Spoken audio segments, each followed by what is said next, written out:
Fort Eben-Emael was Europe's most impenetrable fortress, designed to stop any invading army no matter how large.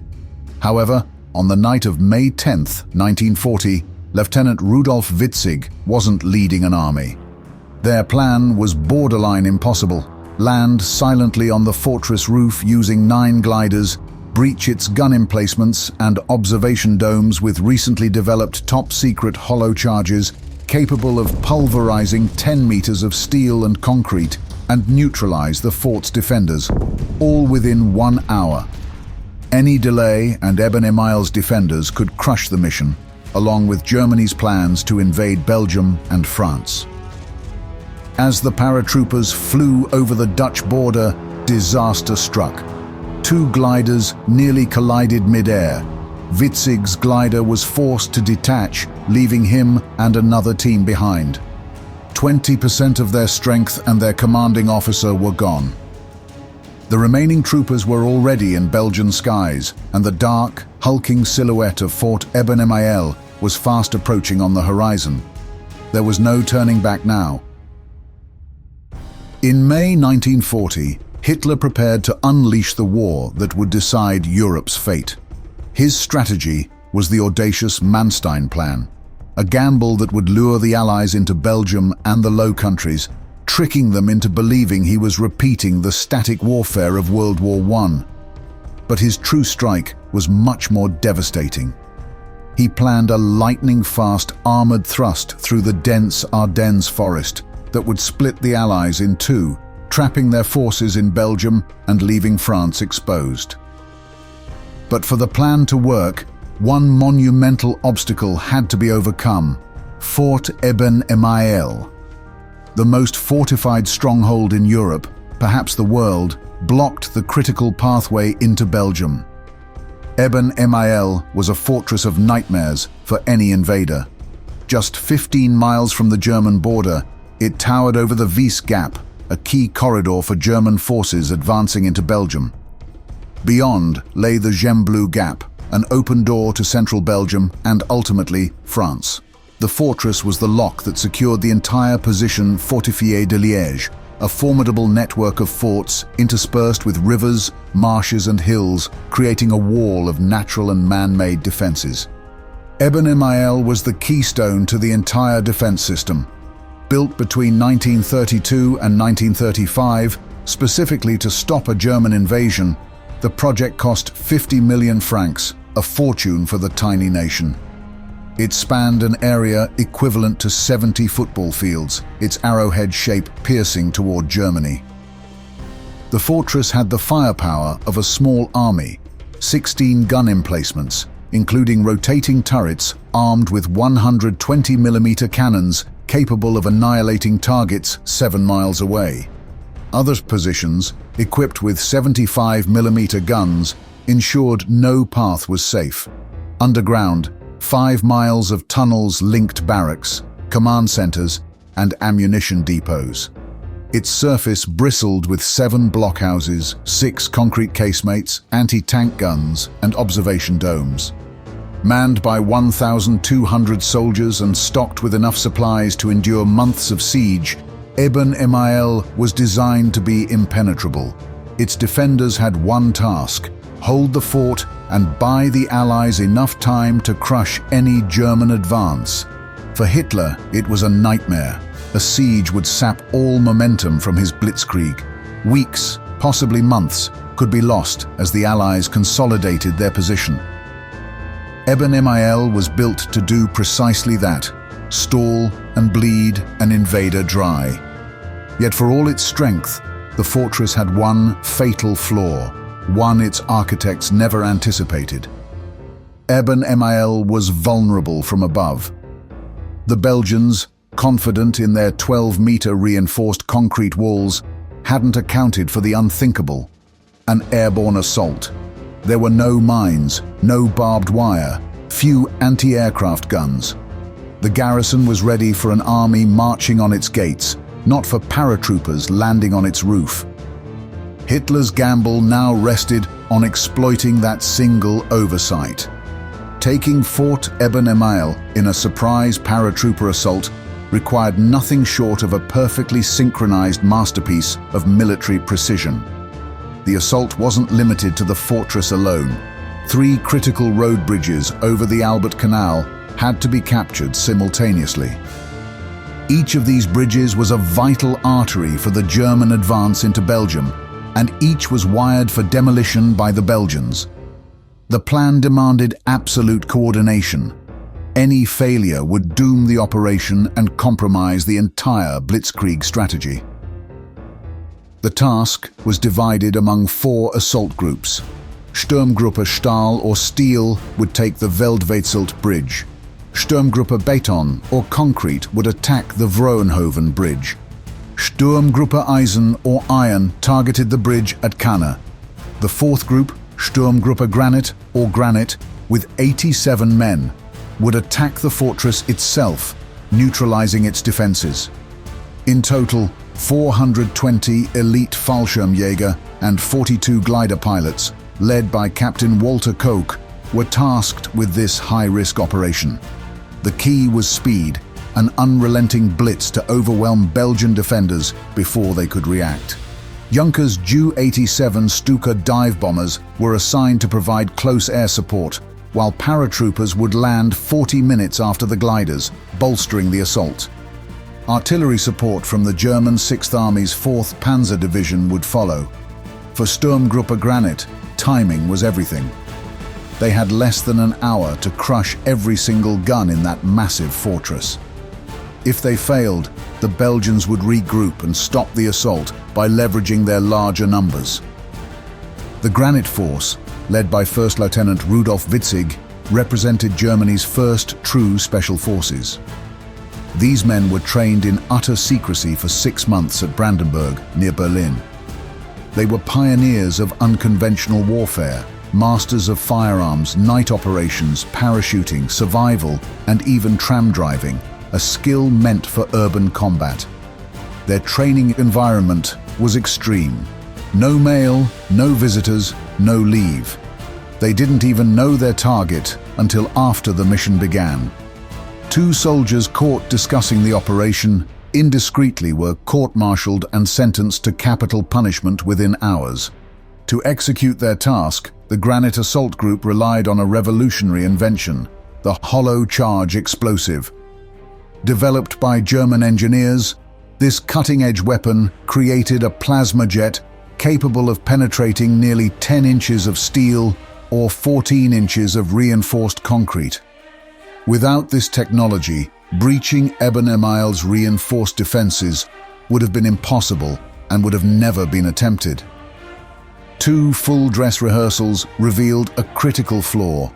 The gliders couldn't stop atop the fort and would slide off its surface. Engineers scrambled to add wooden, saw-toothed drag brakes to the gliders, and Hitler's famous test pilot, Hanne Reich, personally verified their effectiveness.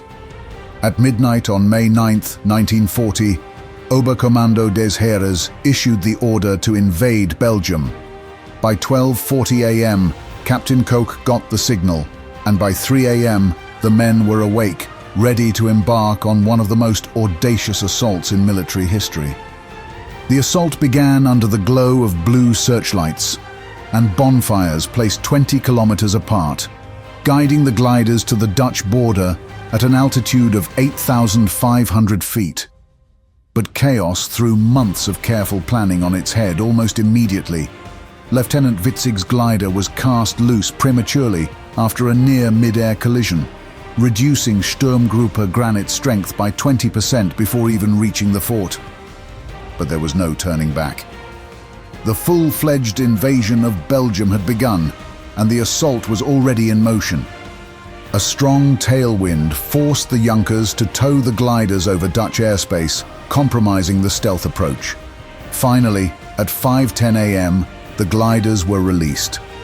After 15 minutes of tense, silent flight, the remaining aircraft descended upon Fort Eben-Emael.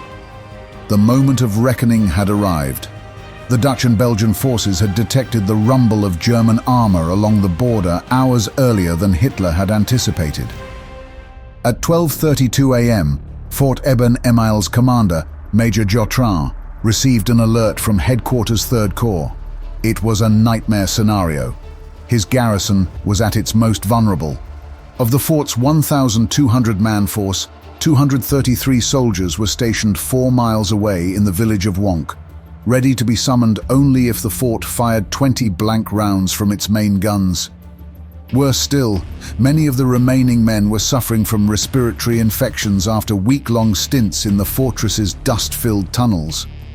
This left just over 800 battle-ready troops inside, but even they were trained exclusively in artillery warfare, not in defending against an infantry assault. They were prepared for a slow-moving army battering their gates, not elite German commandos inside their walls. Morale was in shambles. Weeks of false alarms during the phony war had dulled their senses, leaving the troops skeptical that this was anything more than another drill. Even as Juncker's warplanes roared through Dutch airspace at 4 a.m., many dismissed the alarms as yet another false start. But Major Jotrin knew the danger was real. He ordered the Canna Bridge and the Lanai Lock to be demolished and instructed his men to raise 2 temporary wooden barracks, blocking the line of fire to block 1. The result was chaos.